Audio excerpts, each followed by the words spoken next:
Hi, my name is Yosef Tropper, and I thank you so much for joining. This is Parshas Vayakhel Pekudei, the conclusion of Sefer Shemos, and the title is Full Circle. And we're going to take a look at the last pasuk in the entire Sefer Shemos of Parshas Pekudei, which ends Ki Anan Hashem al Mishkan. The last pasuk is chapter 40, verse 38. It says that the cloud of God descended upon the Mishkan, which was the tabernacle that the Jews built, Yomam, during the day, Ve'esh Tia Laila, and there was a cloud of fire at night, Bo Le'enei Kol Yisrael B'chol Ma'aseim, in front of the Jews in all their travels. And this is a very significant verse. It's telling us that God finally rested upon the Mishkan.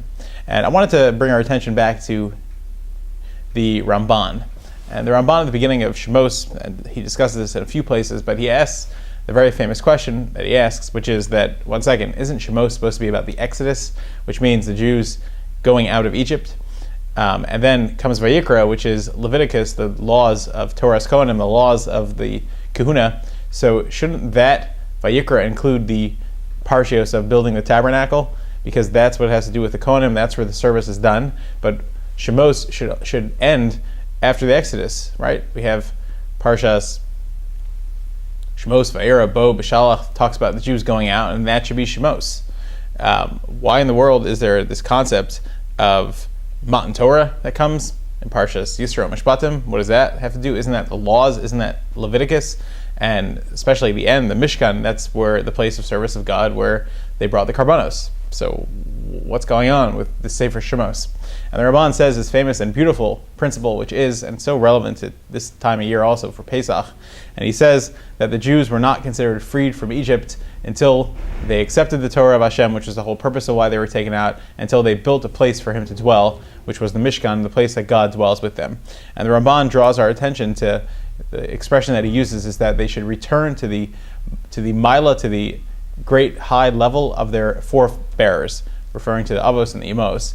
And there, the Shekhinah, God's presence, dwelled in their homes, and so too the Jews had to, in order to go out of Egypt, it wasn't an idea of just that they would be free from the bond of Egyptian slavery. No, it was that they should become a nation committed to God as well. And the Ramban points out, and a lot of the Mefarshim develop this further, that we know that the Imos had three beautiful things in their tents, and that is that they had the candle that they lit on Friday night was Ner Dalek. It stayed lit the entire week. And we know that there was bracha, Mitzuya Be'isa, there was a blessing in their dough, which a lot of Mefarshim explain was that the dough stayed hot. And we know that there was an anan, there was a cloud above their tent. And the Ramban is saying that this was the mile that the Jews had to return to. And so too in the Mishkan we find these exact three things, that the showbread was the bread that stayed hot all week, and that was in the shulchan, and the menorah stayed lit, according to some in different time periods, but they would light it once and it would stay lit for a very long time. And of course the cloud, which stayed above the Mishkan. And so when we read the last verse, it's fascinating because this is kind of the verse that binds everything together, that the Jews had finally achieved the fact that the cloud of God descended upon the Mishkan, representing his dwelling there and his presence coming down in the edifice that the Jews had built for him, in the structure that the Jews had built. And that was the idea that Rabbi Bachaya says, and I wrote about this a few times, that the relevancy of the Mishkan, that it occupies so many verses, is not because we're just reading about something in the past, but rather it's something in the present. It's a relevant message. It's true, we don't have a physical Mishkan or a physical Beis HaMikdash, but the theme and the idea of bringing God and incorporating in our life is something that is a daily value and something that is a daily goal for us, individually and collectively. I thank you so much for listening, and I welcome your questions, comments, and sponsorships as well. Thanks.